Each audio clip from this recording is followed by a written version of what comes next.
unos días, como les explicó el profesor titular de la materia, el profesor va a estar en la materia. La página donde se tiene que meter, se tiene que registrar y todo lo que vaya a hacer. Como ustedes saben, y si mal no recuerdo, les indicó el profesor Ávila, no tienen evaluaciones en clase propiamente dichas, excepto el profesor de evaluación continua, sino todo un sistema de evaluación a distancia para aprovechar todas las clases. Y ahora notarán el porqué. Su libro de texto principal, aunque hay otros, es La historia del pensamiento económico de Murray Rothbard 1 y 10. Hay una orden en la biblioteca, en la librería, en la biblioteca CIESE para traerlo, y por supuesto está en la biblioteca. En la biblioteca sí lo pueden consultar.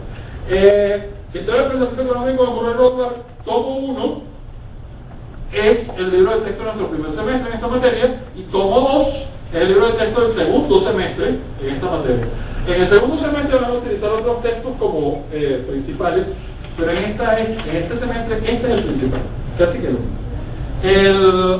Ustedes notarán que este libro tiene 18 capítulos, que acabo de decir. Ustedes notarán que este libro tiene 17 capítulos y un ensayo biográfico. Olvídense del ensayo biográfico que tiene 18. Tiene 17 capítulos. Cada capítulo es una clase. La primera fue introductoria, lo cual significa que tenemos un problema. Porque la clase anterior que vimos, con la conferencia del profesor Oscar Lara Crespo, sobre metodología para el estudio de la historia del pensamiento económico, la utilizamos en la segunda y no en la clase introductoria. Y por lo tanto tenemos un problema con una clase. Pero este problema lo vamos a resolver adelantando algunos temas a lo largo del semestre. No se angustien por eso. Pero en principio,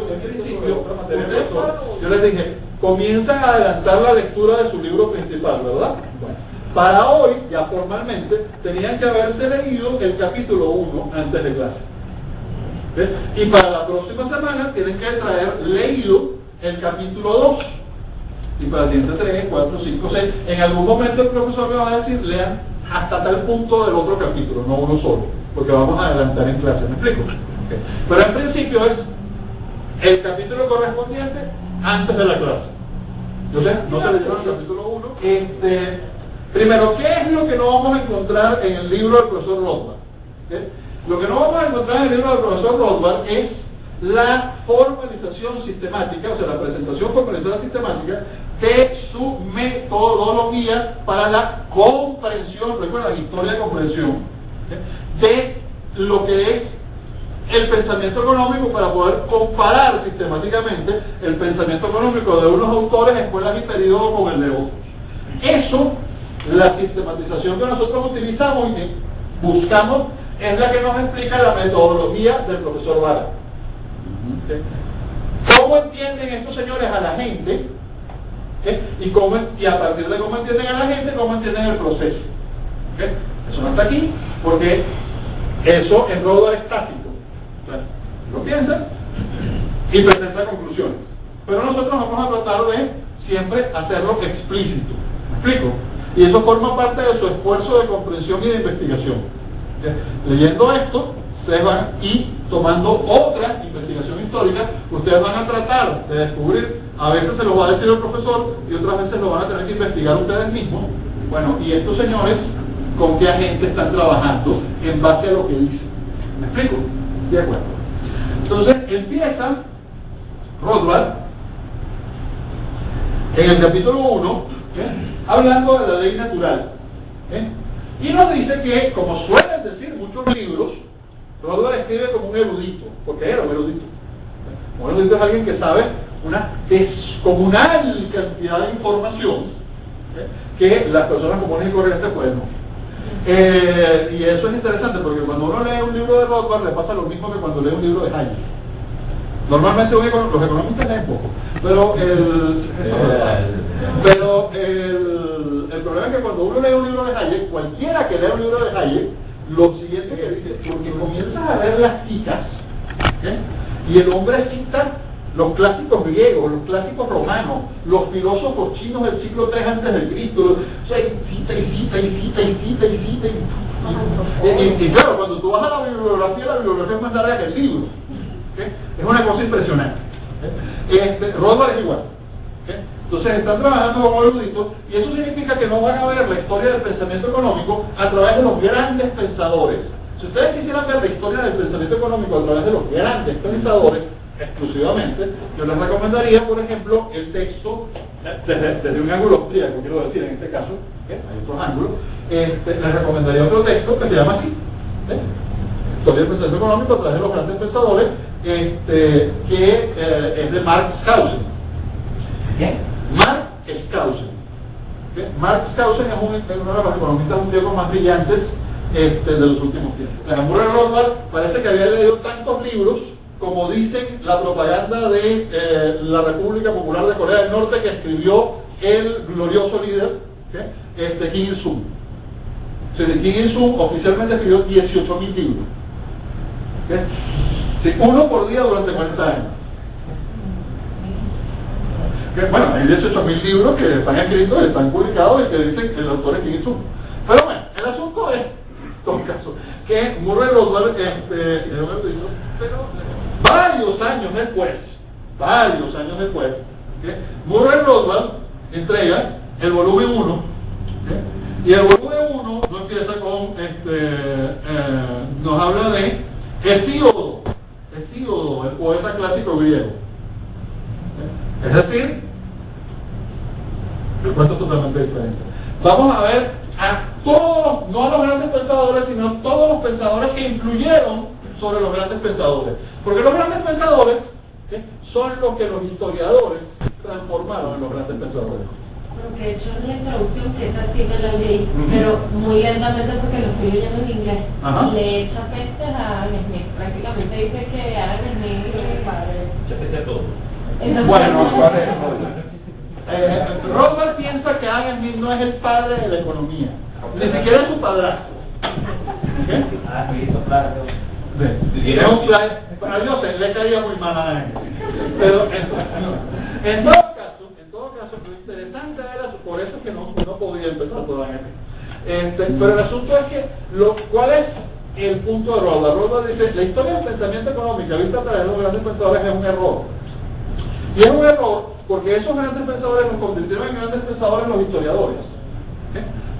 Y los historiadores en las presentaciones para la escuela, para enseñar, en los libros de texto. En los libros de texto están esquematizados de forma simplificada. Pero cada uno de esos grandes pensadores interactuó, discutió, trabajó, pensó, peleó con otros colegas que en su época para ellos eran tan importantes o más que ellos mismos. Cada uno de ellos tuvo maestro, tuvo discípulos, tuvo oponentes, tuvo que no lo apoyara. Y si no los estudiamos a ellos, no entendemos realmente qué pensaban esos señores. Es decir, entender a David Ricardo sin saber quién era el coronel Torrens es imposible. Cuando uno descubre quién era Robert Torrens, uno comienza a entender quién era David Ricardo. ¿De acuerdo? Así las cosas, el punto importante entonces es que empieza Rothbard hablándonos de la ley natural y empieza con una frase de un libro erudito. Todo comenzó con los griegos, como de costumbre. Bien, sí, en Occidente todo el pensamiento racional se inicia en las polis griegas. Eso no es ningún misterio. ¿Quiénes de ustedes vieron la película Troya? Claro, sí. La película, la más reciente. ¿Qué recuerdan? Bueno, las mujeres recuerdan a Brad Pitt en el papel de Aquiles. ¿Y los hombres qué recuerdan? A Helena, no, ni de chiste, una rubia de plata. Sí, bueno, pero los hombres recuerdan a Briseida. Y es curioso porque leyendo pasa lo mismo. O sea, leyendo Homero, que quizás no haya existido, pero leyendo Homero pasa lo mismo. El personaje femenino fascinante es Briseida. Porque claro, Briseida tiene fines propios. Y Briseida resuelve el problema. Y Briseida desde la posición de una mujer en la edad de bronce hace cosas que son increíbles. Helena es una cosa que ya no aquí para allá. Sí, no, es una cosa que ya no aquí para allá. Pero Briseida no. Y la presentan así, incluso casi que físicamente. ¿Por qué les menciono esto? Porque para entender a los griegos, uno tiene que entender la cultura griega desde mucho antes de la Grecia clásica, que es de la que vamos a hablar. El problema con la cultura griega es que la cultura griega cultura de unas tribus guerreras, en las cuales la jefatura nunca, jamás llegó a ser o a alcanzar niveles de legitimidad como la que alcanzó en los pueblos orientales. O sea, el jefe griego nunca pasó de ser el jefe de los guerreros, como dirían los romanos, primus inter pares, el primero entre iguales. En la asamblea de guerreros todo el mundo le podía responder al jefe. ¿Ustedes recuerdan quién era Agamenón? El rey de reyes, el rey de la alianza de todos los reyes de toda Grecia, el que había conquistado el puesto bajo su cetro a todas las ciudades griegas de la era heroica. Le llamamos la era heroica porque nos reconocemos el cuento de Homero y los héroes. Pero en realidad es de la micénica, porque Micena es el principal poder de ese periodo. Bueno, este es Agamenón. ¿Y cuál es la realidad de Agamenón que conocemos por vía literaria? Pero así era. Porque el pobre Agamenón todo el mundo se le alza. Cosa que no sale en la película, pero Homero sí. Agamenón en términos de lenguaje malandro venezolano, Agamenón le revira hasta un soldado. Si un simple soldado en la asamblea de guerreros, el hombre se para y le dice 4 cosas al rey. Y le dice, bueno, nuestro respeto, pero nadie le hace nada y no lo pueden meter preso. O sea, era su derecho. Y si era otro rey, aunque fuera un rey de menor importancia, más todavía. ¿Quién era Aquiles? Un rey. Pero en esa edad de bronce era un rey que todavía estaba en el estadio más primitivo de los jefes griegos. Es decir, era un rey sin ciudad. Era el rey de una tribu, los Mirmidones. No tiene una ciudad sede. Todavía está en un estadio más primitivo que los demás y por lo tanto es casi que un señor feudal de otro rey. Pero sigue siendo soberano sobre su propia gente. ¿Por qué sigue siendo soberano sobre su propia gente? Hay algunos historiadores que lo discuten. Bueno, porque si le creemos a Homero, aquí es el momento en que dice, agarro a mi gente en mi barco y me largo. Bueno, no pudo. Pasó un pequeño detalle que se lo impidió con el talón y una flecha. Pero el hombre dijo, agarro a mi gente y me voy. El patrón dijo, no, primo, ¿cómo es posible? ¿Cómo no vamos a ir? La gloria, no, me largo. Pues Agamenón me devuelve la gordita, me largo. Bueno, la gordita pero el asunto es que, no, porque es que describen a Briseida como una mujer morena y voluptuosa, mientras que a Helena la describen como una mujer alta, rubia y estilizada. Y efectivamente, los griegos de la edad de bronce les gustaban esos dos tipos de mujeres, morena y voluptuosa, o rubia y flaca. Entonces, algo así como, no sé, Twiggy y la modelo, y no se me ocurre uno. Perfecto, excelente, gracias. Bien, así las cosas. Entonces, ¿qué pasa? Esta cultura donde los jefes nunca fueron tan jefes, y donde los guerreros reviran, y donde hay una tradición sobre la propiedad, claro, del guerrero, pasa en la paz y en el desarrollo de la civilización después de una edad oscura, después de la edad heroica y el surgimiento de la edad clásica, pero sigue siendo la misma cultura, a la idea de los eupátridas. ¿Qué son los eupátridas? Literalmente los bien nacidos, los hijos de padre conocido. Vaya, los hijos de papá, los hijos de papá. Los eupátridas son los hijos de papá. El que no es hijo de papá es hijo de qué. No. El que no es hijo de padre conocido es un hijo de papá. Claro, ahí viene el insulto. Entonces, los eupátridas son los hijos de padre conocido. Claro, como hijos de padre conocido registrados son nobles, bueno, no necesariamente nobles, pero son los ciudadanos, los eupátridas, los que pertenecen a la ciudad y la ciudad les pertenece a ellos, los que tienen propiedad y derechos, y los que podían en la asamblea, los que eran la clase guerrera, y podían en la era micénica responder al rey, no así los esclavos. No así los hombres libres, como los artesanos, pero que no eran eupátridas, que no eran de clase guerrera. Y por cierto, hablemos de riqueza. Esa película es muy buena, porque la película la presenta la edad micénica como realmente fue, lo más parecida posible, una reconstrucción histórica excelente. Y en esta reconstrucción histórica ustedes van a ver un momento en que aparece un siervo, es decir, un hombre libre, porque no es esclavo, es un niño de hecho, un hombre libre que no es esclavo, y en otro momento aparecen dos señoritas que son esclavos. ¿Y saben qué tenían en común esos tres personajes? La ausencia de sandalias. Andaban descalzos. Las esclavas de Aquiles en esa escena donde estaba, cuando se levantan y se van, no tienen sandalias. Y el niñito que viene a visitarle a Aquiles, que se quedó dormido y que vaya al campo de batalla, no tiene sandalias, porque sandalias solamente tenían los guerreros y los jefes, y solamente tenían un par de sandalias. Y cuando ustedes leen las comedias de la era clásica, descubren que los griegos siguen todavía con un solo par de sandalias. De hecho, en la Ilíada hay un momento en que dice, Homero, si es que existió, la divina Atenea calzó sus sandalias. O sea, la diosa Atenea en su palacio en el Olimpo, infinitamente poderosa, tenía un solo par de sandalias y se ponía las sandalias para salir de su casa, porque por su casa andaba descalza, no iba a arruinar los zapatos. Eso es muy caro. No solo. O sea, así se imaginaban los griegos a sus dioses. Claro, por supuesto. Y así se van a la época helenística, Alejandro, conquistaron Oriente, se lo imaginan de otra forma. Pero lo cierto es que es un pueblo pobre, muy escaso en recursos, muy escaso en medios, y muy imaginativo y con mayor grado de libertad que el que tenían otros pueblos y otras culturas. Entonces, con mayor grado de libertad, imaginación, puedes imaginarte todos los fines. Pero la naturaleza del sitio donde vives te da muy pocos medios. ¿Qué es lo que te da? Libertad para buscarlos, libertad para buscar medios. Y claro, surge desde técnica militar, conquista, hasta el comercio, la producción, la artesanía, el pensamiento, los principios de la ciencia, la filosofía, la edad de la razón se inicia en la Grecia clásica. Pero las raíces de esa razón ustedes la encuentran en la Grecia micénica. Los griegos micénicos ya comienzan a ser personas que usan la razón. ¿Quién es el lobo más sabio de los jefes guerreros de la guerra de Troya? ¿Por qué digo el lobo más sabio? Porque me gusta representarlo como lobo. Yo no tomo una presentación donde pongo un lobo para representar a cada uno de ellos. Y si algún día se las presento, verán que es increíble. Ven el lobo y inmediatamente identifican al personaje. Entonces, ¿quién es el lobo más sabio? ¿Quién es el lobo más astuto? ¿Quién es el que usaba la razón? Odiseo. ¿Y quién ganó la guerra de Troya? Odiseo. 10 años peleando. No había solución.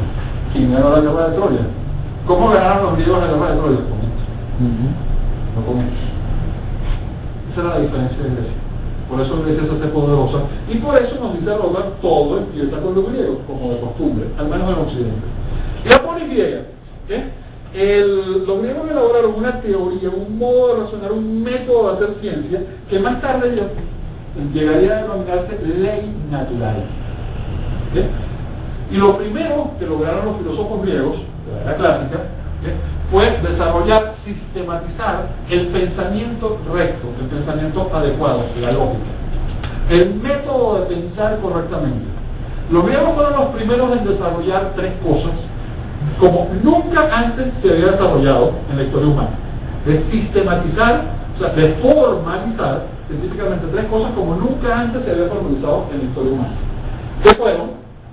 El pensar de forma sistemática y formalizada, la lógica, el hablar, la capacidad de comunicarte de forma sistemática y formalizada, la retórica, y la matemática.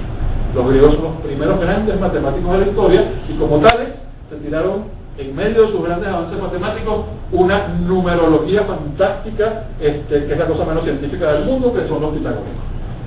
Los pitagóricos son los econometras de su época. Entonces, pensar, matemática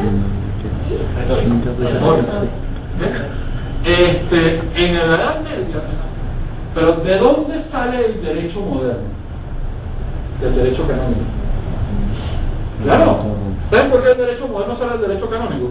¿Cuál es la diferencia entre el derecho romano clásico, realmente romano, y el derecho romanista, que es el derecho que nos lleva al derecho moderno? La culpa. La culpa. Intención. Intencionalidad. Sevicia. O sea, nosotros, en nuestro derecho, juzgamos la intención, ¿cierto? Delito grave, delito leve, delito levísimo, agravantes y atenuantes, ¿cierto? ¿Por qué los romanos no hacían eso? pensaban con lógica. O sea, yo no tengo una máquina lectora de mente. O sea, la intención está dentro de la cabeza del tipo, cuando el estómago pensaba en aquella época. Por más que lo torturen, ni siquiera torturando sé si lo que piensa es verdad. Que como no puedo saberlo, no puedo juzgarlo. El juez romano decía, tensión. Póngame a juzgar a tensión. Me va a salir más fácil. Entonces, no puedo juzgar lo que no tiene evidencia tangible. No existe evidencia de la intención. No, bueno, que el tipo, toda esa evidencia es indirecta, supuesto, entonces no hay evidencia. Pero ¿de dónde sale la intención en el derecho que nosotros usamos? El pecado.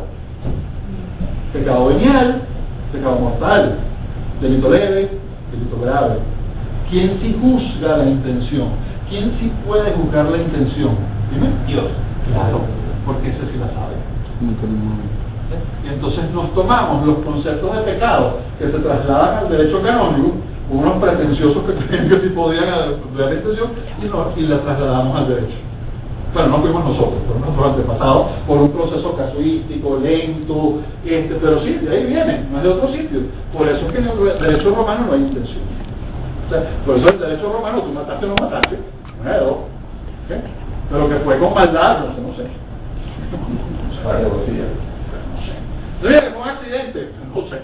Eso, o sea, en el derecho romano fue un accidente, mire, lo lamento mucho, eso no es atenuante. ¿Por qué? Porque no lo sé. O sea, ¿cómo puedo probar que es un accidente? Yo no tenía la intención, como yo sé que está diciendo la verdad. No puedo saberlo, o sea, no hay forma de presentar evidencia. Bueno, si tenemos unos testigos, si se ve el conjunto de hechos, podríamos, pero es muy difícil. Por eso la apología de Sócrates no sirvió de nada. Igualito se tuvo que tomar la actitud. Y él mismo se tuvo que tomar la actitud. Bien, así, además, Sócrates empieza por decir, ustedes me iban a condenar, yo lo sabía. Bien, así las cosas, ¿quién es para Rothbard el primer economista? Hesíodo, el poeta Hesíodo. ¿Y por qué nos dice Rothbard que el primer economista es el poeta Hesíodo? Saltándome muchísimas cosas acerca de la ley natural y la ética. Bueno, permítanme retroceder. Cuando hablamos de la ley natural desde el concepto de la filosofía griega, visto en el sentido más amplio posible, los griegos presentan dos ideas poderosísimas. La primera es que las piedras y las moléculas no tienen fines, eso no es conocido. Los objetos no tienen fines. ¿Quiénes tienen fines? Los sujetos. Y los seres vivos, y esto va con la clase del profesor Tomoso después, tienen una ética. Los griegos pensaban que existía una ética de las hierbas, ¿sí, en serio? O una ética de los olmos, o una ética de las vacas.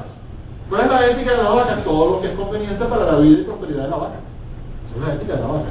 Lo que pasa es que la vaca no tiene la capacidad de abstraer, conceptualizar y comprender la ética de la vaca. ¿Me explico?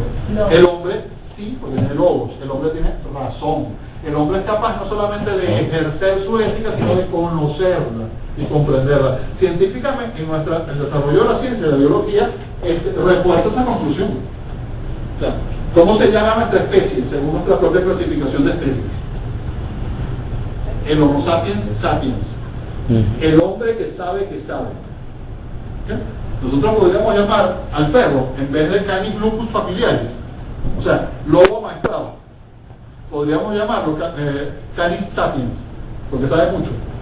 Pero jamás podríamos llamarlo Canis sapiens sapiens, porque no sabe que sabe.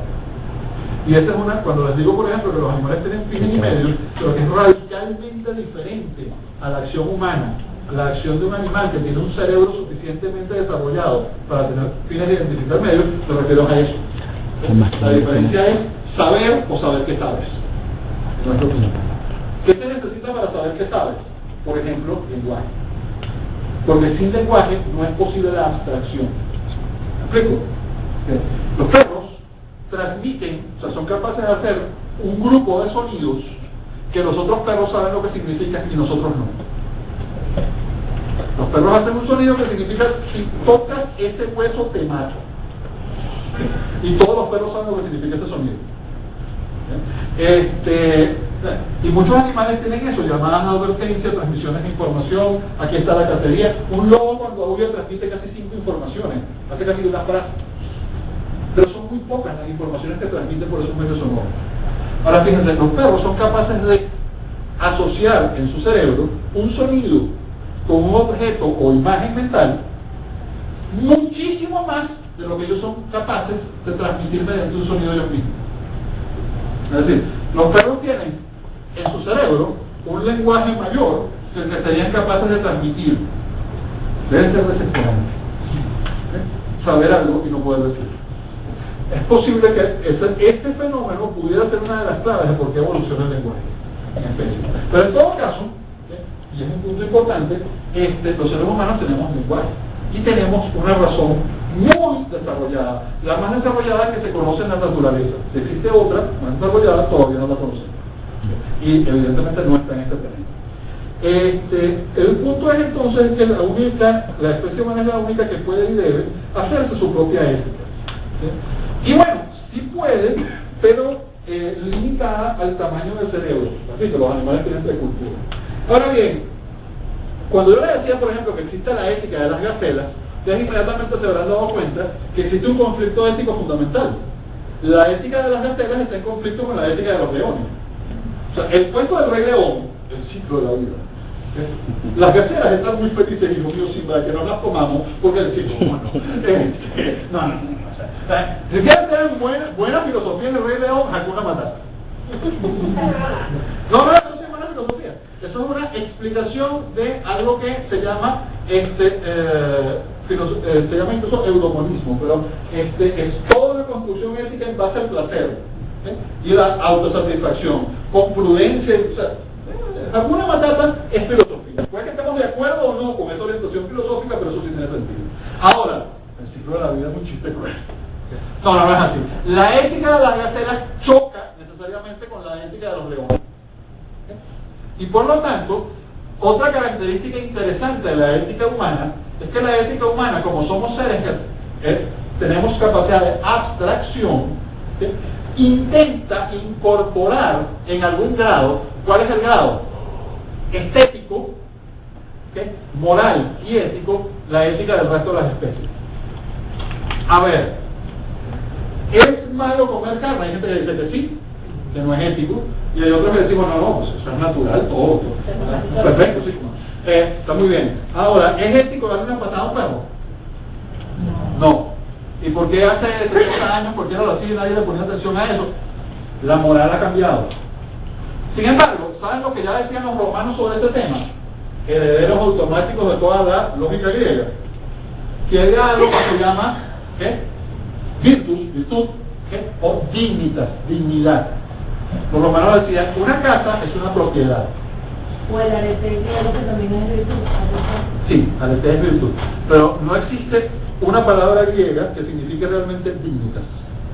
Ese es un concepto latino, romano. Bueno, entonces, los griegos para decir dignidad necesitan dos palabras. Combinar un significado.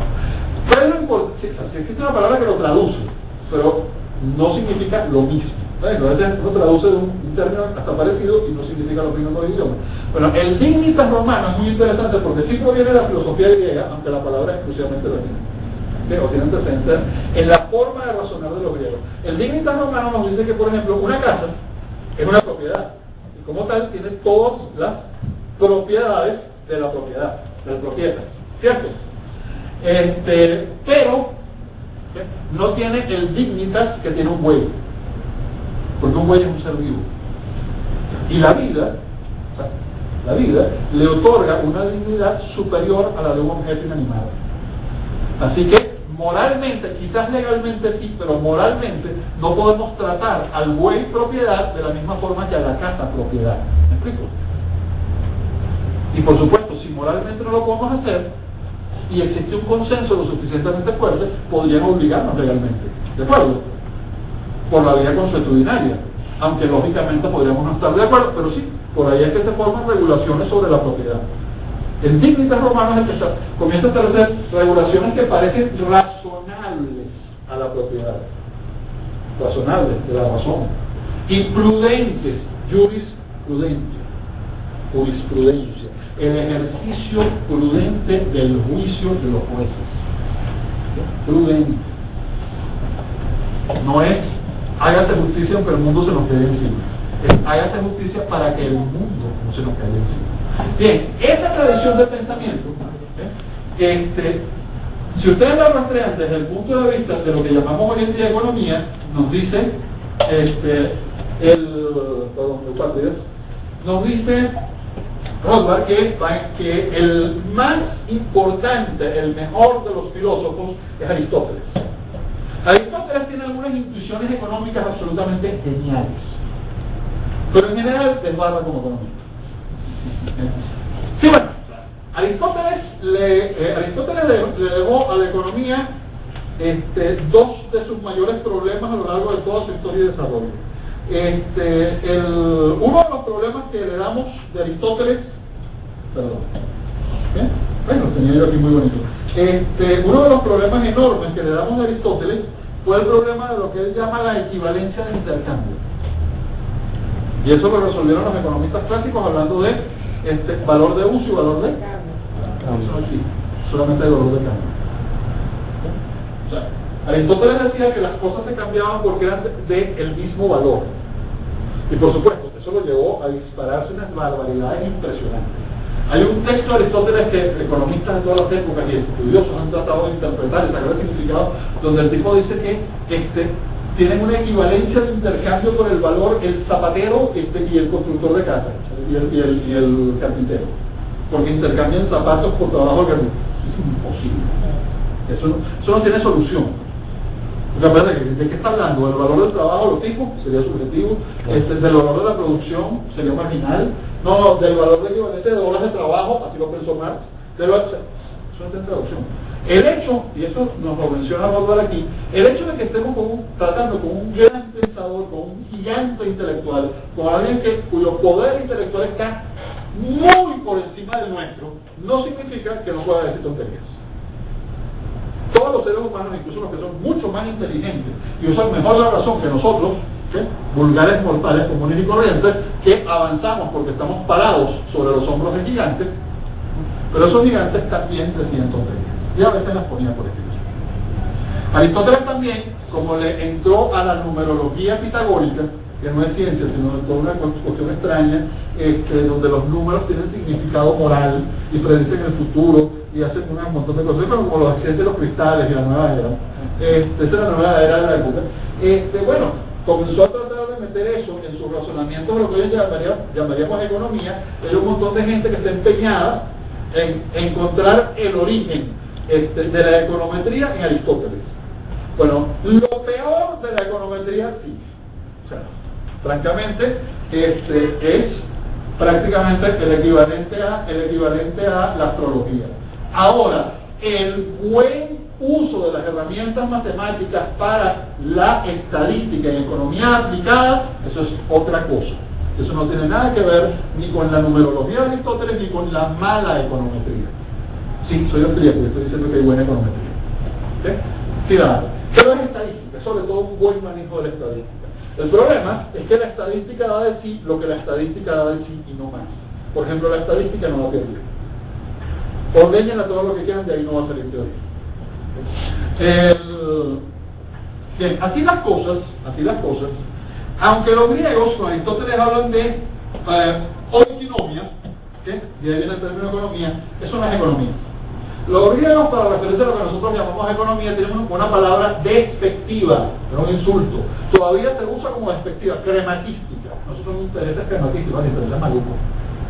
Bueno, el estudio de la economía es la crematística, el estudio del comercio internacional, el estudio del interés económico, el estudio de la producción. La economía es la recta y decente administración de la hacienda familiar de un partido. Eso es lo que es. Como los nobles guerreros deben manejar su casa. Eso es lo que es. Eso lo llaman economía. Y nuestro amigo Hesíodo, que nos dice que es el primer economista Rothbard, es el primer economista, y realmente es el primer economista, porque Hesíodo era poeta, de 828 versos que consta su famoso poema Los trabajos y los días, de 828 versos que tiene el poema, 383 tratan el problema económico fundamental, que es la escasez de recursos que enfrenta el hombre en la persecución de sus numerosos fines y deseos. Eso es prácticamente un tratado de economía. Él pensaba, Hesíodo, que era el problema fundamental, la escasez. ¿Y qué dicen todos los economistas, excepto algunos economistas socialistas, que es el problema, algunos, ni siquiera todos los economistas socialistas, qué dicen todos los economistas que es el problema fundamental que estudia la economía por muy diferentes métodos? La escasez, la realidad de la escasez. Y en eso estamos prácticamente, casi universalmente todos de acuerdo. Y eso es lo que dice nuestro buen Hesíodo, que es el problema económico. Los presocráticos, se le hace muy mal de los presocráticos, tipo primitivos. Bueno, sí, Pitágoras, aunque hizo avanzar muchísimo la matemática y la geometría, por favor, o sea, entendamos eso, Pitágoras también dejó algo por otro lado, con el pitagorismo, ¿y qué es la perfección? ¿Entiendes? Ahora se comienzan a sacar cuentas. ¿Se dan cuenta de dónde pueden llegar? Bueno, así las cosas, entre los presocráticos el más interesante no es, por supuesto, Pitágoras, aunque tuvo algunas instituciones económicas importantes, pero uno de los más interesantes es Demócrito, sí, el de la teoría atómica. Exacto. Demócrito, el primero en plantear la teoría atómica. Bueno, Demócrito es un tipo que tiene unas intuiciones absolutamente geniales. Entonces tuvo la intuición de que la materia no estaba dividida en fuego, aire, viento y tierra, sino en átomos, en unidades que se recombinaban en moléculas. Y era correcto. Claro, no sabía que había unidades subatómicas, pero la intuición fue genial. Y en economía también tuvo intuiciones geniales. Por ejemplo, Demócrito alcanza la idea de la valoración subjetiva. Y alcanza la idea de la valoración subjetiva desarrollando que la utilidad de un bien puede llegar a anularse hasta hacerse negativa si su oferta es excesiva. O sea, si aumenta demasiado la oferta de un bien, cae su valor hasta llegar a anularse. Demócrito descubre eso. Demócrito también nos dice una cosa. Demócrito es un moralista, entre los griegos hay muchos moralistas, pero Demócrito es un moralista que sabe de economía, y le voy a decir por qué. Demócrito nos dice que si la gente contuviera sus demandas y reprimiera sus deseos, con lo mismo que ahora tiene, se sentiría relativamente más rica en lugar de empobrecido. ¿Y eso es cierto? Es decir, si redujésemos nuestros fines, percibiríamos subjetivamente que tenemos más medios. O sea, si redujésemos nuestros fines, si de verdad fuésemos capaces voluntariamente de razonar, percibiríamos más medios. Eso es un razonamiento económico correcto. Es un razonamiento moral desastroso. Su otra gran contribución a la economía fue una defensa muy temprana de la propiedad privada. Demócrito, que había podido contrastar la economía privada de Atenas con el colectivismo de Esparta, descubre que la economía con propiedad privada funciona mejor por todo un conjunto de razones que hoy todavía defendemos. Pero lo más interesante es que además Demócrito descubre que la economía colectivista espartana funciona muy mal. Y la inmensa mayoría de los filósofos historiadores griegos tienen a Esparta como un ideal de buen funcionamiento. De hecho, toda la teoría platónica de la república ideal no es sino una idealización del totalitarismo espartano. Piensen por un momento cómo funcionaba la Esparta real y cómo plantea Platón que debe funcionar la sociedad ideal de la república. Y lo más cercano que van a encontrar en la realidad es Esparta. Esparta, vamos a plantearlo en términos simples. ¿Qué define el socialismo? ¿Cómo definen ustedes socialismo? Coacción institucional. Pero yo coincido con esa definición. Yo coincido 100% con esa definición de los porque es una formulación más precisa de una previa definición de Hayek. Sin embargo, ¿cuál es la forma más tradicional y de mayor consenso de definir el socialismo? Control estatal de los medios de producción. ¿Cuáles son los medios de producción? Control estatal, ni siquiera colectivo, estatal de los medios de producción. ¿Y cuáles son los medios de producción estratégicos? Y no tienen que ser de todos los medios de producción, tienen que ser de los medios de producción estratégicos, eso lo dijo Lenin. Bien, ¿cuáles son los medios de producción estratégicos en una sociedad esclavista? Los esclavos. Los esclavos. ¿De quién eran propiedad de los gilotas? Los esclavos de Esparta, del Estado espartano, no eran propiedad privada y jamás lo fueron. Los espartanos podían ser dueños de sus tierras, pero no de los esclavos que estaban. Ahora cuéntenme si no hubo socialismo en la antigüedad. Claro, no lo llamaban así, por supuesto que no lo llamaban así. Esa palabra surge en el siglo XIX. Bueno, en realidad proviene del siglo XVII, pero surge de verdad como concepto de teoría en el siglo XIX. Ahora bien, esto ya desde el XVIII. Bien, el punto importante entonces es que sí, una cosa interesante de Demócrito es que Demócrito también es uno de los primeros en comparar sistemas económicos. Bien, Sócrates, Sócrates nadie sabe qué dijo. Ni siquiera sabemos si la población... Bueno, no, que existió sí hay evidencia muy sólida. Hay evidencia muy sólida porque hay evidencia judicial. Y no la del juicio, sino una que fue electo y actuó en el gobierno ateniense, la democracia ateniense. Entonces, sí hay evidencia de que existió Sócrates, hay muy sólida evidencia de Sócrates. Después, lo que se pone en duda es si el Sócrates real es el Sócrates de Platón. Porque Platón era un tramposo. No, sí, de verdad. O sea, Platón era un tipo que ponía a Sócrates, en los diálogos socráticos, Platón ponía a Sócrates a decir lo que él pensaba. ¿Qué era lo que realmente pensaba Sócrates? Pues no es lo que dice Platón. ¿Por qué? Porque él sí, básicamente toma un hombre real y lo convierte en un personaje literario. Pero es que hay otro Sócrates. Está el Sócrates de Platón no es el único. Hubo otros alumnos de Sócrates que también escribieron sobre lo que enseñaba Sócrates. Y las novelas de Aristófanes hay una burla sobre Sócrates. Correcto, sí, cierto. Las novelas de Aristófanes es una severa burla a Sócrates. ¿Sí? Ahora, quiero dejar constancia de algo. No soy un admirador profundo de Sócrates porque por empezar no sé qué tendría que admirar, no sé qué pensaba realmente Sócrates. Pero uno podría lanzarle un ataque muy fuerte a Aristófanes por las nubes. Y es el siguiente. Mientras Aristófanes representaba en el festival de teatro Las Nubes burlándose de Sócrates, Sócrates se encontraba en la primera línea de la falange, recibiendo distinciones por su heroísmo en combate en la defensa de la polis. Eso no peor, ¿verdad? Sí. Bueno, y Sócrates le respondió eso a Aristófanes.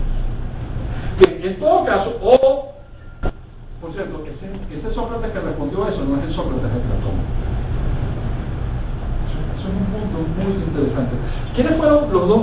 Olvídate de Heródoto. ¿Quiénes fueron los dos historiadores más o menos serios de la Iglesia clásica? Tucídides, por supuesto. Tucídides y Platón. No, por lo menos. Anábasis. No. Xenofonte. Bueno. Pero no era como más literato, Xenofonte. Poeta. Bueno, sí. Pero ¿quién registró sí, bueno, la poesía conjunto de eventos históricos que hay un Sócrates de Tucídides, hay un Sócrates de otros historiadores, hay otro Sócrates, y no coinciden con el Sócrates de Platón por ningún lado. Pero ese Sócrates creo que era. Sócrates es un filósofo que enseñaba. Además, sí, bueno, lo que pasa es que Sócrates, hay la gran leyenda socrática, que probablemente sea cierta, es que alguien fue al oráculo de Delfos y preguntó al oráculo de Delfos quién era el hombre más sabio de toda la edad. No, debe ser toda la edad. Bueno, en todo caso, ¿quién era el hombre más sabio? ¿Por qué dije de toda la edad? Porque toda la edad incluye a Sicilia, que está muy lejos de Grecia, y a Asia Menor. O sea, todo el mundo griego, toda la cultura griega. Y el oráculo de Delfos respondió, el oráculo de Delfos jamás había respondido con claridad. Y por primera vez en toda la historia del oráculo de Delfos respondió Sócrates. Sócrates de Atenas. No sé qué le pasó a la tipa, no había tragado suficiente vapores como para soltarte otra. Y el pobre Sócrates, que no coincidía con eso, pero que era un hombre profundamente religioso, parece que hacía ateo mucho en Platón, pero no, un hombre profundamente religioso, aunque no tenía las mismas creencias, aunque tenía muchas opiniones muy particulares acerca de la religión. Digo, bueno, si eso es así, pues tengo que tratar de demostrarlo, porque tiene que ser verdad, si lo dijo Paul, bueno. Entonces Sócrates dedicó toda su vida a aprender. ¿sí? Y su mecanismo para aprender era el mecanismo por el cual él enseñaba. Que es el que él aprendió de su madre, no su padre, de su madre, que era partera. La mayéutica socrática es tratar de sacar el conocimiento de la mente de otra persona, así como la partera ayuda a salir al niño de la matriz de la madre. O sea, dolorosamente ya medio de gritos de desesperación. Bien, así las cosas, Platón en la República te dispara una serie de barbaridades. Para empezar, el hombre no tiene, o sea, Platón dice que tiene intuiciones brillantes en la economía, al igual que Aristóteles. Las de Aristóteles son mejores, pero Platón tiene intuiciones brillantes. Por ejemplo, Platón entiende que las cosas que se intercambian de modo natural unos vienen por otros. Que se intercambian de modo natural unos vienen por otros porque es natural la especialización del trabajo. Platón prácticamente adelantó la ley de la división del trabajo de Ricardo. Y un tipo que entiende tanto de economía no tiene ningún problema en partir del ideal de una sociedad de clases donde no crezca la economía y además el comercio, es decir, ese intercambio que él mismo dice que es natural y que hace más ricos y más prósperos a los hombres, es la actividad más despreciable que existe. Desde el punto de vista lógico, la coherencia es no. Bien, así las cosas, Platón, además, también fue de los primeros en hacer mala economía. Porque fue el primer enemigo del dinero internacional, del oro. El oro, que para ese entonces, siempre ya había sido dinero internacional mucho tiempo antes, al igual que la plata, pero en lingotes, por peso de metal, estaba comenzando a ser acuñada en Asia Menor. Y esta acuñación estaba haciendo que circulara muchísimo más el dinero internacional de oro. Y Platón lo odiaba. Platón quería que el dinero fuera el que decretase el Estado. O sea, Platón era partidario del Banco Central y el curso forzoso. ¿En serio? Léanlo. Platón era partidario del Banco Central y el curso forzoso. ¿Por qué? Porque ese dinero internacional, el oro, que tenía no valor de todas partes y que facilitaba el comercio internacional, evitaba el control dirigista de la economía, que era lo que él creía que era lo correcto. Interesante. Genofonte. Hablamos hace un momento. Genofonte es un tratado sobre la administración doméstica, economía en el sentido griego. Se dispara un montón de desastres que son todos los prejuicios y tópicos de su época.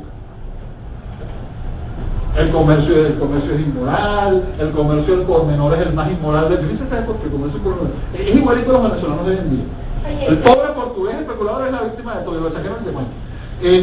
Pero en todo caso, el famoso, a pesar de eso, Genofonte descubre algo fascinante.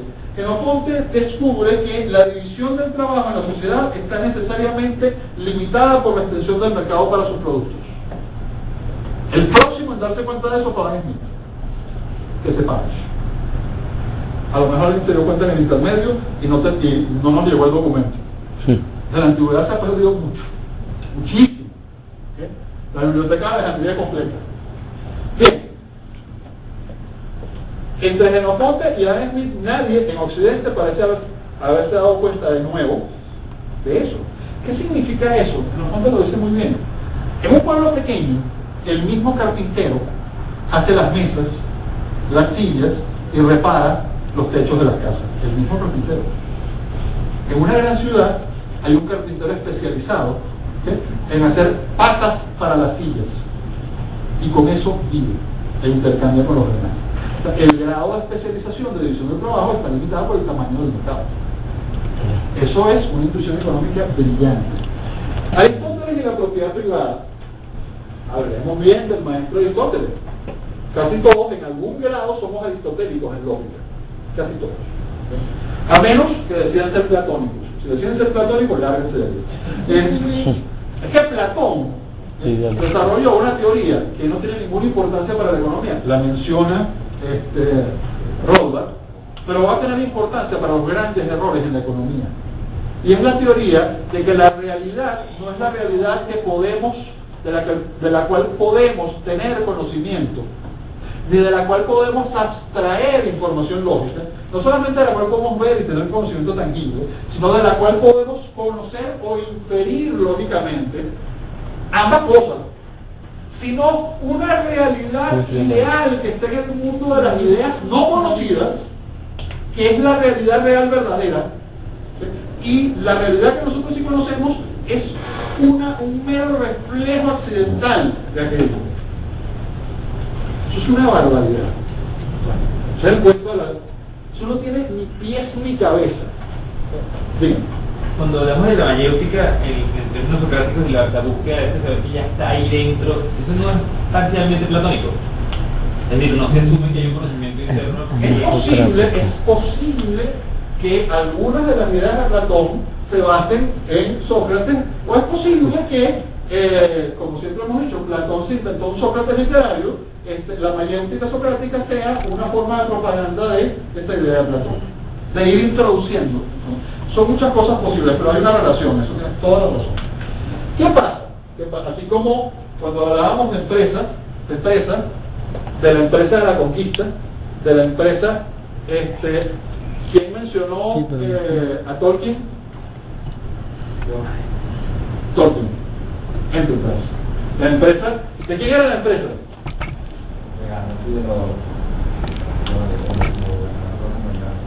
La empresa era de Thorin, escudo de roble. No, la empresa en la que se embarcó Bilbo, la empresa a la cual se asoció Gandalf. ¿De quién era la empresa? ¿Quién reunió a la compañía? De la compañía de Thorin, escudo de roble. Que además la empresa tiene un contrato escrito. Y cuando Bilbo, el noble, generoso Bilbo, regresa a casa, ¿qué trae con él? Un cofre de oro, un escudo de enano, un yelmo, ¿cómo se llama? Una escota de malla, de mitril, la más valiosa de la Tierra Media. Yo regreso con mucha plata, me fue muy bien. Claro, me fue muy bien. En todo caso, Bilbo regresó como un español que regresaba de las Indias en la época de la conquista, que no se perdió ahí por el Amazonas 3 años, que regresó muerto y enfermo, sino que tropezó con el oro de los incas. Bien. Así las cosas, Aristóteles denunció el objetivo de Platón del comunismo de las élites.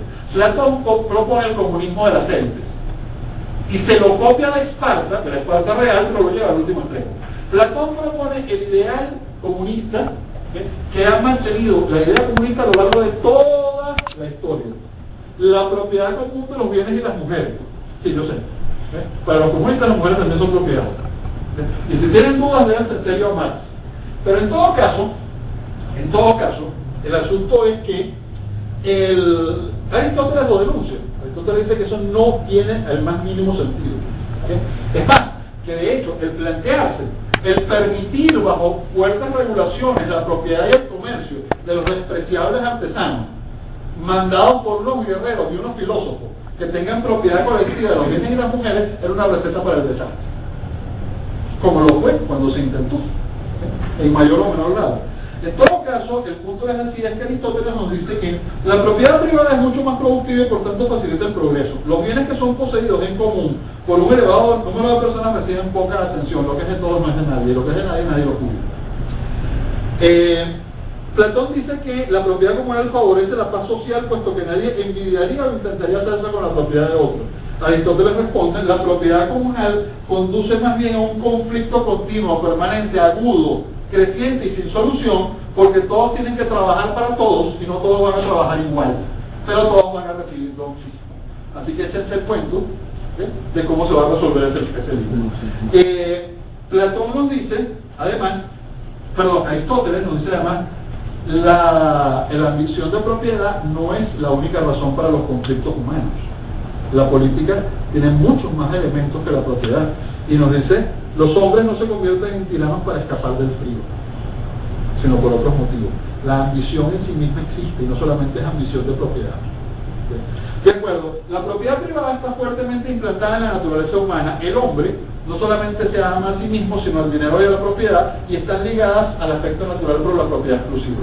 Experimentar con la propiedad comunal, que hasta donde sabemos, dice Aristóteles, jamás ha existido, y si hubiera existido, desapareció y por algo habrá desaparecido, no es ni prudente ni racional. Es una pésima idea de experimento. ¿Y quienes lo experimentaron cómo les fue? Bueno, La Unión Soviética, la misma Esparta decae por su propia inviabilidad económica. y guerrero. Pero sobre todo económica. Porque el problema es tener un gran ejército espartano, ¿con qué lo mantengo? De acuerdo. Lo mismo. Claro. Aristóteles se propuso incluso a las limitaciones a la acumulación de posesiones. Aristóteles es un moralista, él cree que hay que limitar las posesiones por razones morales, pero se opone a limitarlas por fuerza de ley, como propone Platón, porque dice que esa ley va a ser ineficiente e inconveniente. ¿De acuerdo? Claro, hay problemitas con Aristóteles, ¿no? Por ejemplo, nos introdujo lo que después desarrolló Galbraith, la diferencia entre las necesidades naturales y los deseos no naturales. Eso no tiene sentido. Es imposible hacer esa diferencia en la realidad. Es imposible saber cuál es la diferencia entre necesidades naturales y deseos no naturales, porque para las necesidades naturales tendríamos que retroceder a un ser no dotado de razón. O sea, para las necesidades absolutamente naturales, que no tienen nada que ver con los deseos, tenemos que agarrar y pasarle la espátula a la corteza cerebral, y de lo que queda abajo del cerebro ya están nada más las necesidades naturales. ¿Me explico? Entonces, ¿cuáles son los otros dos grandes problemas de Aristóteles? Ignorando totalmente lo que el buen Hesíodo tenía como alternativa, Aristóteles se salta olímpicamente el que el problema de, olímpicamente nunca mejor dicho, porque sí creyendo dioses olímpicos, el problema de la escasez. Entonces, y el otro problema, entonces, es que nuestro buen Aristóteles, sí, este ya lo mencioné, ¿verdad? Nos inventa los cambios justos, los cambios injustos, la equivalencia de intercambio. ¿Quién dio Full Metal Alchemist? La equivalencia de intercambio existirá en un mundo donde la alquimia sí funcione, pero no en la economía. No hay equivalencia de intercambio. Las cosas se cambian voluntariamente porque tienen diferente valor para los actores que intercambian. Cuando yo compro algo, es porque para mí, subjetivamente, lo que compro vale más que el dinero que entrego a cambio. Para quien me lo vende, subjetivamente, el dinero vale más que lo que vale lo que me está entregando. Estudiaremos eso en detalle en clase, pero por eso se hacen los intercambios. La equivalencia de intercambio es una necedad absoluta, es imposible, no habría intercambio. El único intercambio equivalente posible es un intercambio que cumpla con una característica, que no sea voluntario. Claro. Pero el intercambio no es una pistola, pues. O sea, yo prefiero hacer eso antes que el balazo. Claro, ese intercambio no voluntario, por ejemplo, el intercambio voluntario, te compro tu celular, ¿cuánto me lo vendes? Nos ponemos de acuerdo, no parece, es un intercambio voluntario. ¿Cuál es un intercambio no voluntario? Saco una Glock 9 milímetros y le digo, y a mamita, me entrega ese BlackBerry que quiero. BlackBerry. ¿Y qué hace ella? Y además a crédito, porque no sabes si voy a cumplir con mi parte del negocio. Los malandros jamás hablaron como en las películas que representan a malandros del siglo XVII y XVIII. Nunca. Los malandros en todas las épocas hablaron con un lenguaje lunfardo, o sea, con una jerga amenazante, que entre otras cosas ayudaba eficientemente a atemorizar a sus víctimas. ¿Me explico? Los delincuentes de todas las épocas siempre utilizaron una jerga, primero para que nadie entendiera lo que estaban diciendo, por hablar entre ellos, y segundo para atemorizar a sus víctimas. O sea que jamás nadie sacó una pistola de un solo tiro, que además no se cargaba así porque se le salía la pólvora, y dijo, la bolsa o la vida. Sin embargo, aunque decían otras cosas como, mamita mía, esta bolsa te... claro, no lo decían así, lo decían la jerga de su malandra de aquel momento. Léanse, por ejemplo, de Cervantes, Rinconete y Cortadillo, par de pícaros, sinvergüenzas y malandros interesantísimos que se dedican a hablar como grandes caballeros, de vuestra merced, en el cual se tropiezan en un momento con una orden que monopoliza el ejercicio del maratriz. O sea, se tropezaron con un plan que se llama monopolio, ¿sí? Y tienen que trabajar para monopolio. Y reclama uno de ellos: tenía yo entendido, ¿sí?, que el robo era oficio libre, o en todo caso que se pagaba, ¿okay?, con las espaldas. Bien, así las cosas. No, es fascinante con el cortadito. El caso es que mencionaba Aristóteles, el problema del intercambio equivalente. No hay intercambio equivalente. Ese es otro. Aristóteles, sin embargo, sigue a Demócrito al señalar que una vez que la cantidad de un bien alcanza cierto límite, comienza a ser excesivo, por lo que su valor cae bruscamente. Pero en uno de los grandes momentos en que Aristóteles aplica el método de la lógica aristotélica con absoluta intuición y brillantez, ¿sí?, inmediatamente dice, va más lejos de Demócrito y dice, claro, y por tanto, cuando un bien se torna más escaso, subjetivamente se hace más útil o valioso. Lo que funciona en una dirección, funciona en la otra. Ceteris paribus, en la otra. Eso es en sus casi desconocidos tópicos, así como en retórica, Aristóteles se embarca en un análisis filosófico de las relaciones entre fines humanos y los medios que se intenta satisfacer. Es bastante confuso, pero entiende muy bien lo de fines y medios. Y Aristóteles fue uno de los primeros en comprender la complementariedad de los factores productivos en la imputación del valor. A ver, traduzco eso al español. Lo que dije antes, ¿recuerdan? ¿Cuál es el valor de los medios? Profesor, usted me dijo que los medios no tienen valor, tienen utilidad. Sí, pero cuando los valoramos, ¿de dónde proviene el valor? De los fines. Los medios solamente suelen ser valorados a partir del valor de los fines que pueden alcanzar. Ejemplo, ¿ustedes han oído hablar de una empresa llamada Kodak? Bueno, ¿de qué tenía? Sí, existe. Y fabricó unas cámaras digitales excelentes. Pero, ¿qué fabricaba Kodak? ¿De qué tenía Kodak? Casi el monopolio. El papel. Papel de fotografía. Ese era uno, y de los rollos de fotografía química, todavía más importante.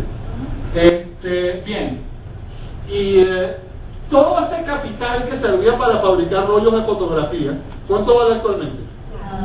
Los equipos, las máquinas, las industrias, las licencias, las patentes, todo eso, bueno, vale un poquito. No hay unos tercos que seguimos insistiendo en usar fotografía química. Cada vez se nos hace más difícil porque ya no se puede. No sé, bueno, tiene cierto encanto, ¿no?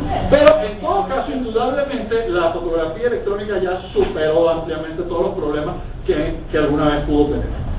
El asunto entonces es que eso no vale nada. Nada, absolutamente nada. ¿Cuánto vale en este momento las reservas de petróleo venezolano en el subsuelo, que cuesta más de $80 producir? En este momento nada. $40 por barril. $40 por eso no vale nada. ¿Cuánto valían cuando el petróleo valía $100? 40. Exactamente, valían, ¿verdad? Bueno, entonces ahí está el problema. Los medios solamente valen en función de los fines que permiten alcanzar. Bien, así las cosas, lo que acabo de explicarles es el último concepto de la clase anterior y se lo dejé para aprovechar que yo iba a hacer la suplencia del profesor Agra y explicárselo en esta clase, que es el concepto de coste. El coste es el coste de oportunidad. El coste es el coste de oportunidad. El coste subjetivo, porque no existe coste objetivo. El coste objetivo no existe en economía, existe en contabilidad. Y eso porque la contabilidad es simplemente una conceptualización. Ahora, el coste en economía es el coste del fin al que yo renuncio cuando utilizo los medios para buscar un fin. Por ejemplo, ¿cuál es el coste de Mayrín? No, profesor, el yate, no es el coste de Mayrín. Olvídense del yate, del viaje, de la información, todos esos son medios, pero esos son medios, no fines. El coste de un fin no se mide en medios, el valor de los medios se mide en fines, pero el valor de los fines no se mide en medios.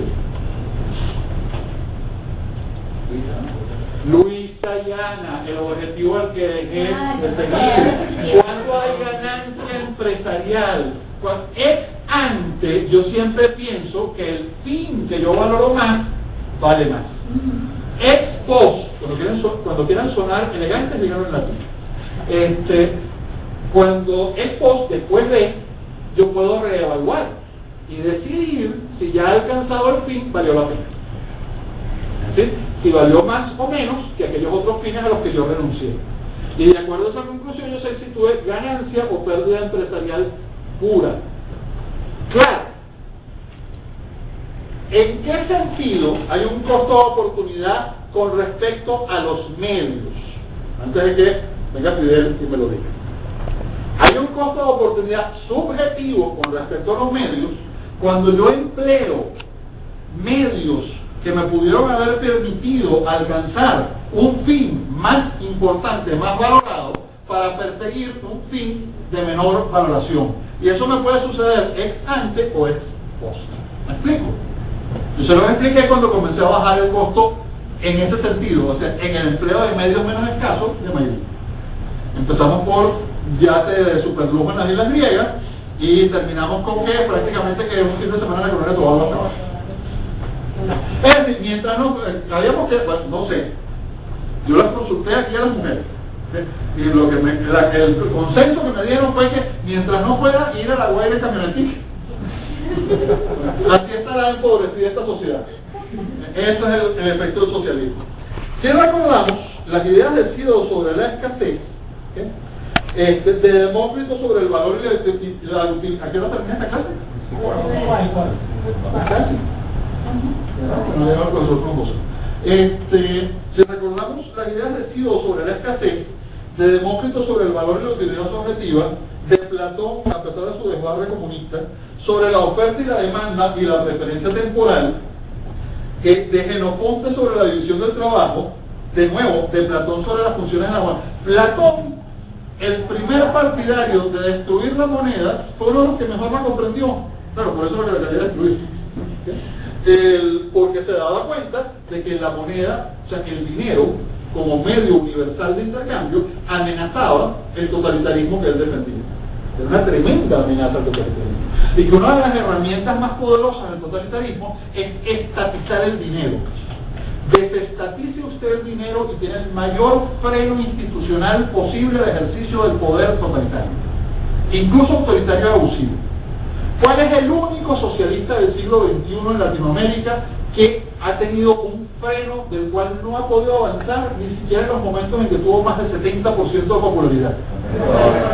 ¿Contra qué se enfrentó Rafael Correa? Contra la organización. ¿Saben por qué nunca pudo avanzar? Porque cuando Rafael Correa llegó al 70% de popularidad, la valorización tenía 98%. ¿Sí? Los únicos que no querían la valorización eran los dirigentes de Rafael y su partido, porque las bases sí. Entonces, nunca pudo con eso. Y fue el socialista del siglo XXI que menos avanzó en la franquicia, en el proyecto socialista del siglo XXI. ¿Y qué Uno, y no se equivoquen, uno de los más brillantes y mejores imitadores de Chávez. Uno de los mejores. El último, el más tardío, y seguramente el peor, está haciendo el esfuerzo en este momento en España. ¿Sí? Los españoles dicen, no, aquí no va a pasar eso porque España no es Venezuela, están totalmente equivocados. La España de hoy es más la Venezuela de 1989 que la Venezuela de 1989. Si ustedes revisan la forma en que piensa la mayoría de los españoles y el entorno, es la Venezuela de 1989 dibujadita, perfecta. Y en mejores condiciones para que llegue al poder un movimiento de izquierda populista de las que tuvo Chávez. ¿Sabes por qué? Probablemente no llegue, y si llega no logre avanzar. Probablemente. Porque Pablo no es Hugo. Pablo no es Hugo. Probablemente tenga los mismos objetivos, pero no tiene la misma capacidad empresarial para hacer el mal. Para estar aquí el otro flaco de este No, pero sobre todo no tiene la brillantez de Hugo. ¿Sí? Tiene el verbo. Y la inteligencia. Y la inteligencia. Y la inteligencia.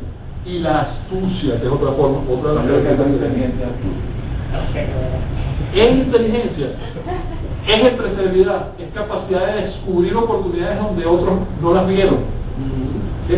Pero para fines espantosos, para el fin de instaurar un sistema socialista que lo único que produce es destrucción material y moral. Qué lástima que ese hombre no se hubiera planteado fines virtuosos, porque era brillante. O sea, que nos arruinó la vida, no hay razón para negar que era brillante. O sea, tengo un gran amigo, un señor muy mayor, probablemente pronto fallecerá, que tiene un número colocado aquí con tinta. Nunca se lo borró. ¿Ah? No, eso fue lo que le pusieron a los presos en los campos de concentración de Tercer y ese querido amigo mío siempre dijo que Adolfo Hitler es uno de los grandes genios políticos de la historia. Y que su mayor fortuna en la vida fue sobrevivir a que semejante genio hubiera puesto toda su capacidad al servicio del mal más absoluto que le había conocido en la historia, antes de estudiar lo que hizo Stalin. Pero, y eso porque nunca estudió lo que hizo Mao, que superó a Stalin. Y por supuesto, no estudió lo que hizo el camarada Pol Pot, que lo superó a todos ampliamente. En todo caso, decía yo que Platón puso una moneda, Aristóteles lo parte llamando el dinero de intercambio, información de valor de lo que a los medios. Ok, se advierte una cosa muy importante, y es el punto con el que quiere fundamentalmente terminar la clave fundamental de Occidente, el profesor Rothbard. ¿Okay? Y es que todos construían, aunque de forma inconecta y nunca se lo plantearon como un cuerpo unificado de doctrina, pero todos construían teoría económica, y buena teoría económica, a partir de modelos axiomáticos, de lógica formal. Se puede construir teoría económica a partir de la lógica formal. La lógica formal es un método tan eficiente en el razonamiento abstracto como la lógica matemática o la lógica simbólica. Por toda teoría es una construcción de ese tipo. Ahora, que yo la quiero representar en un lenguaje matemático o en un lenguaje simbólico o en un lenguaje formalizado, eso es otra cosa. ¿Sí? Lo que pasa es que hay algunos epistemólogos que tienen una visión muy extraña de lo que sería el neopositivismo. O a lo mejor ellos tienen razón y eso es el neopositivismo y una desgracia. Pero en todo caso, el punto entonces es que hay economía en la Grecia antigua y eso va a ir hacia Roma. Nuestro buen amigo Rothbard, como todo gran erudito, a veces se contradice el solo. Porque nos dice, nada hay de economía en Roma, e inmediatamente nos explica prácticamente que el desarrollo de la epistemología en Roma. Claro, es que la primera vez habló de economía en el sentido amplio de la ciencia económica, digamos lo que llamaríamos el mainstream, o sea, las corrientes dominantes, y después comienza a descubrir poderosísimos razonamientos praxeológicos, praxeología nicciana, que es la teoría a la que él se describe. ¿Sí? ¿Y dónde encuentra el desarrollo de la lógica de la acción humana, Rothbard en Roma? Bueno, a partir de la filosofía de los estoicos, es decir, el realismo aristotélico aplicado al estudio de la acción social, con una serie de conceptualizaciones brillantes, como por ejemplo, el tomar hipótesis empíricas para introducirlas en las construcciones lógicas. Es lo que alguien llamaba hipótesis auxiliares. Tenemos una estructura axiomática, pero introducimos hipótesis auxiliares tomadas de la realidad empírica. ¿De acuerdo? ¿Perdón? La ley natural, por ejemplo. Por ejemplo, la ley natural puede ser presentada en forma puramente axiomática, pero también es empírica en el sentido que es una intuición tomada de la propia experiencia humana. Pero de acuerdo, los grandes filósofos estoicos desarrollan el pensamiento latino, pero ¿dónde se desarrolla el pensamiento latino en cuanto al orden espontáneo que después se va a recuperar siglos después en el estudio de la teoría económica? Dígame dónde. En el derecho. En el derecho privado. Los jueces romanos no son funcionarios del Estado. Los jurisconsultos romanos no son funcionarios del Estado. Pero el Estado está obligado a imponer el derecho que de esos tribunales salen. Cumple la sentencia. Hola, profesor. Aquí las cosas, por favor. Así las cosas. Nos vamos entonces, para cerrar nuestra clase de hoy, a China. Tenía Sí, a China, al imperio del centro, al único lugar bajo el sol, a la única civilización, todo lo que nos rodea toda la variedad. De hecho, eso es lo que significa China, el imperio del centro. se escribe así, la película y de la raya. El centro del mundo. Nosotros, bueno. La economía para los chinos. Sí, bueno, sí, hay muchos datos. Hay tres grandes corrientes filosóficas en China. El legalismo, el taoísmo filosófico, también hay un taoísmo desastroso, pero el taoísmo filosófico es que la escuela legalista, y una que está como una especie de punto medio, hasta cierto punto entre los dos, que es la de el maestro Confucio, para nosotros que no logramos pronunciar bien el chino. ¿Qué pensaban los legalistas? Se los voy a poner fácil porque quiero terminar en menos de 5 minutos esto y traerle la palabra a nuestro brillante profesor Troncosa. El que les va a decir una cantidad de cosas que van a relacionar con estas dos clases y mucho. Cierto, lo olvidaba. Gracias. Bueno, lo que sí en su mente estoy seguro que están haciendo clic, es la clase anterior del profesor Troncosa con todo lo que hemos hablado hoy, tanto en fundamentos de teoría como en historia del pensamiento. No sé si han estado haciendo clic, por ejemplo, la conceptualización de la gente. Bien, ¿cómo es el agente de los legalistas? Es una hormiga. Si quieres, no es una pobre hormiga. O sea, para los legalistas, el mundo es una estructura jerárquica, de cielo a tierra. A la cabeza está el emperador. Es una cosa así como lo que decía, como lo que quería Aristóteles en la República, pero en serio, a gran escala. Ese es el mundo para los legalistas. ¿Quiénes eran los partidarios de la escuela legalista? Por supuesto, los funcionarios de la corte del emperador, ¿quién más? ¿Y quiénes desarrollan el concepto de que por ahí no van los tiros? Confucio, el maestro Confucio. Otros grupos de funcionarios de la corte del emperador que se dan cuenta que la práctica de la escuela legalista destruye el fisco. Es decir, si ponemos semejantes pesos sobre la sociedad y todas estas regulaciones y controles, comenzamos a cobrar cada vez menos impuestos porque cada vez menos actividad económica. Son las razones habidas. Así no funciona. Hay que ser razonable. Entonces, claro, Confucio toma y dice, no, el hombre no es una hormiga la cual vamos a obligar por la fuerza. El hombre es virtud. El hombre es obligación, tradición, moral y virtud. Es una mejor solución. Pero tiene problemas, porque al igual que, estoy simplificando demasiado, yo sé que un sinólogo entra en crisis escuchándome en este momento, pero sí, o sea, en un núcleo central no es incorrecto. Para efectos económicos lo importante, ¿qué pasa con ese agente económico de Confucio? Bueno, que al igual que el hombre de la polis griega, es propiedad de la sociedad, no es realmente un individuo. ¿Me explico? Claro, lo que pasa es que la sociedad de Confucio es mucho más razonable, porque la sociedad de Confucio empieza en la familia y va estructurando hacia arriba, y tus obligaciones empiezan en tu núcleo más inmediato, y de ese núcleo inmediato se transmiten colectivamente ciertas obligaciones y relaciones. Así sí. Ahora, el taoísmo no. El taoísmo filosófico es absolutamente individualista, si hubo individualismo en China. Es individualista, subjetivista y entiende de economía. Lao Tse entendía de economía y mucho. Lao Tse llegó a entender de lo subjetivo. Lo que pasa es que no piensan mucho en términos económicos porque son moralistas.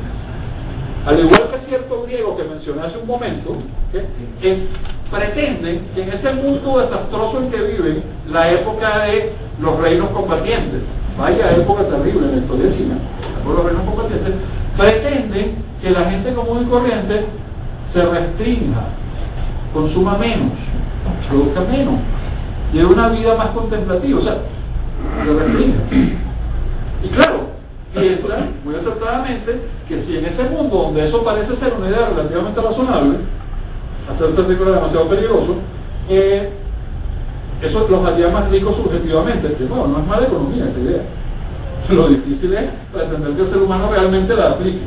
Pero ceteris paribus es un buen razonamiento económico. Y finalmente adelanta en la cultura china casi todos los grandes temas de la economía moderna principales, en ese estilo. Entonces, ¿dónde está el individualismo? O sea, ¿quién tiene el mejor agente económico? ¿Quién tiene la mejor conceptualización de lo que el hombre realmente es? O sea, ¿quién fue y vio al campesino chino como realmente era, al mercador chino como realmente era, a este hombre de carne y hueso como realmente era? Los taoístas. Claro, por eso hicieron la mejor economía.